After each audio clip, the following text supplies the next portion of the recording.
Doug Jones' stunning victory over Roy Moore in Alabama, one of the reddest states in the country, giving new fire today to Democrats hoping to take back the Senate from Republicans.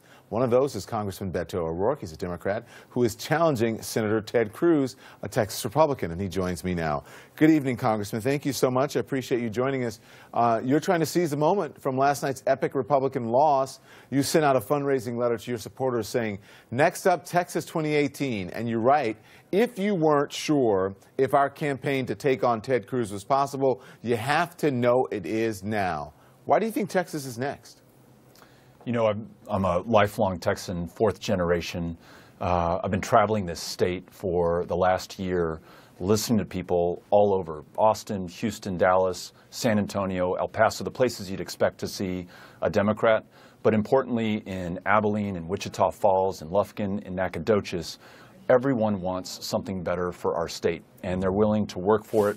They're committed to it, and they're coming out in record numbers to our town halls, to our rallies, and they've helped us outraise Ted Cruz, the sitting junior U.S. Senator. The first quarter we fundraised, we raised more than $500,000 more than Ted Cruz, and not a dime of it came from PACs or corporations or special interests, just people, and the lion's share from Texas. He is deeply unpopular. I mean, even in traditionally Republican Texas. Why do you sense that is right to defeat him now? Yeah, by contrast with Alabama, Roy Moore, a known child predator, had a 41% favorability rating in Alabama. Ted Cruz in Texas has a 38% favorability rating. Hillary Clinton lost Texas by 9%. She lost Alabama by 28%. All 36 congressional districts in Texas today have a Democratic challenger. It's the first time in 25 years.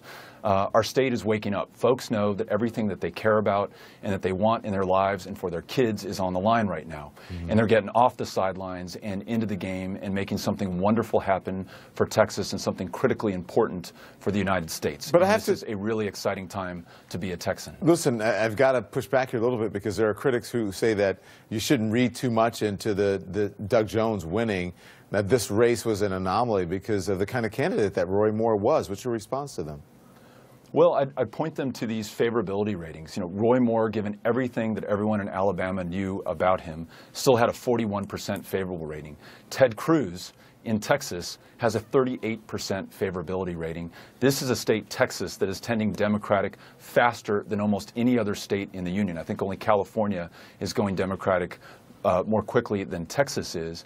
And I know it from being on the ground, holding these town halls all across the state of Texas. And it doesn't matter whether folks are Democrats or Republicans or independents, they're coming out. It's like the school teacher in Henrietta, Texas, a Republican who said, if you let Betsy DeVos take my hard-earned public tax dollars out of my public classroom and send it to a private school in the form of a voucher, I'm going to come after you, Beto. She wants to hold me accountable, and I want that accountability. But I had a chance to remind her that Ted Cruz was the 51st vote to confirm Betsy DeVos. This Senate seat matters. And when you have someone who supports Betsy DeVos, or Jeff Mateer, the nominee for the federal bench, who called transgender children part of Satan's plan, who believes in conversion therapy, who even Senator Grassley disavowed. Listen, I understand all of that, and I mean that's something that Texas will have to deal with. But I just want to let's stick to the comparisons here, and especially for a nationwide audience. And you have to look at the demographics of Alabama. I'm not sure if Texas has the same demographics, but African American voters made up 29% of the vote in Alabama yesterday, with 98% of black women, 93% of black men casting their ballots for Doug Jones. So what lessons do you think should Democrats take from this when it comes to minority voters, not only in Texas, but around the country? It means that everyone is important, and we can't write anybody off or, importantly, take anyone for granted. Texas is a state that is 41% Hispanic. We have to be within every community and within the communities of our communities. It means that when I'm in Houston, I'm also in the 5th Ward. I'm in Kashmere Garden. I'm in Greenspoint. I'm in the places that typically people who are in positions of public trust don't go to be held accountable and to listen to those that they want to represent and to serve. When we show up and we listen and we reflect what we learn on the campaign trail, then we have a chance to earn the votes of those that we want to represent. And people have a reason to turn out.